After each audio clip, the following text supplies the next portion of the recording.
This is the Richat structure, also known as the Eye of the Sahara. Originally thought to have been an impact crater from a meteorite, it is now believed that the circular depression was caused by the gradual erosion of a volcano, which now exposes the concentric rings of rock. When we think of a desert, one name often comes to mind: the Sahara. It is a place that summons images of endless sand, shimmering heat, and profound emptiness. This is the largest hot desert in the world, a vast expanse that stretches across the northern part of the African continent. It is a realm of colossal scale, covering an area roughly the size of the entire United States.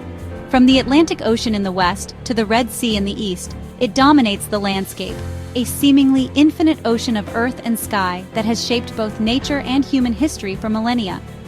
The Sahara is not just a single uniform place, it is a mosaic of different countries, touching upon the lands of Algeria, Chad, Egypt, Libya, Mali, Mauritania, Morocco, Niger, Sudan, and Tunisia.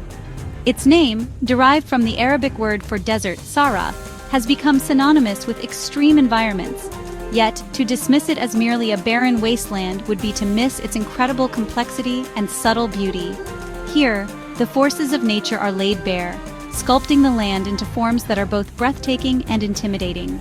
This is a world where survival is an art form, perfected over countless generations. Imagine standing at its edge. Before you lies a horizon that seems to stretch into forever. The sheer scale is almost impossible for the human mind to fully grasp. It is a place that commands respect, a powerful reminder of our planet's wild and untamed character. The story of the Sahara is not just one of sand and sun. It is a story of change, of life, and of the incredible resilience required to exist in one of Earth's most challenging settings. Every grain of sand holds a secret, and every gust of wind whispers a tale of ancient times, waiting to be heard by those who listen closely. This great desert acts as a formidable barrier, separating the Mediterranean world of North Africa from the vibrant lands of sub-Saharan Africa. For centuries, it was a place to be crossed, not inhabited, by those from the outside. Great camel caravans, the ships of the desert, forged pathways across its unforgiving heart, connecting disparate cultures and economies. The Sahara is more than a geographical feature. It is a living, breathing entity that has influenced the course of human migration, trade, and civilization. Its story is woven into the very fabric of our world, a testament to the enduring power of our planet. The Sahara is often imagined as a sea of rolling sand dunes, and indeed these magnificent formations, known as ergs, are one of its most iconic features. Some of these dunes can rise to astonishing heights, reaching over 180 meters, which is actually taller than many city skyscrapers. They are not static, they're alive, constantly shifted and reshaped by the powerful desert winds. These seas of sand cover about a quarter of the desert, creating landscapes of mesmerizing beauty and immense navigational challenge. Each dune has its own character, a sculpted masterpiece created by the patient, persistent hand of the wind over countless years. However, the Sahara is far more varied than just sand. Much of its surface is composed of rocky plateaus, known as hamadas. These are stark, windswept plains of gravel and exposed bedrock, where the wind has stripped away all the finer particles of sand, leaving behind a desolate, stony pavement. These landscapes can seem even more inhospitable than the sandy ergs, a flat, hard world stretching for hundreds of miles. And then there are the mountains, great volcanic massifs like the Tibesti Mountains in Chad or the Hoggar Mountains in Algeria, which rise dramatically from the desert floor, their peaks sometimes dusted with frost in winter. Amidst this arid world, there are pockets of life that seem almost miraculous. These are the oases, lush, green islands of vegetation fed by underground aquifers or rivers that have managed to surface.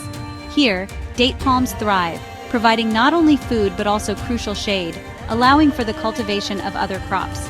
Oases have always been the lifeblood of the Sahara, vital hubs for human settlement and critical resting points for travelers crossing the vast emptiness.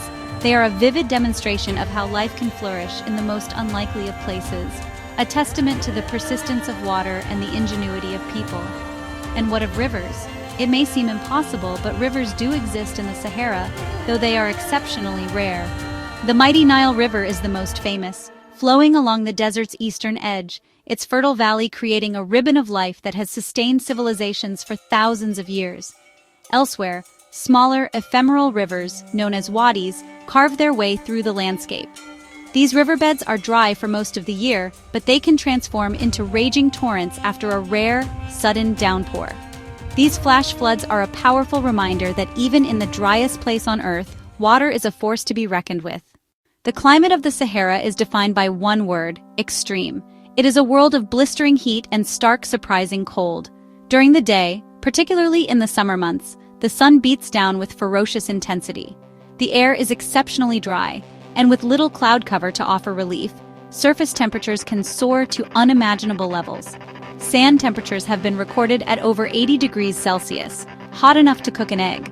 This relentless heat evaporates any surface moisture almost instantly, creating the parched conditions that characterize this immense desert and making survival a constant, pressing challenge for all life here. The reason for this intense dryness lies in global patterns of wind and weather. The Sahara is situated in a region known as the subtropics, where large-scale atmospheric circulation causes air to descend. As this air sinks, it warms up and becomes compressed, which prevents clouds from forming and rain from falling.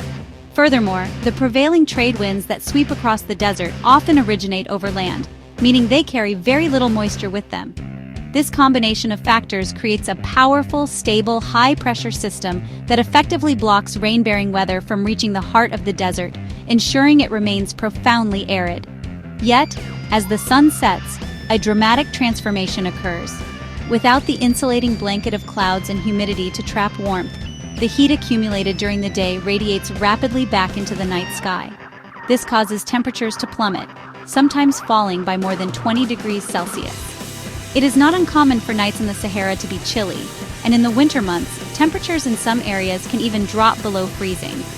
This vast daily temperature range is one of the most defining and challenging aspects of the Saharan climate, forcing both animals and people to adapt to a world of two different extremes every single day.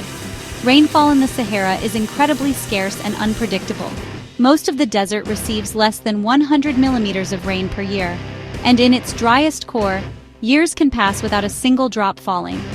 When rain does come, it is often in the form of short, violent thunderstorms that can cause sudden and dangerous flash floods in the dry riverbeds.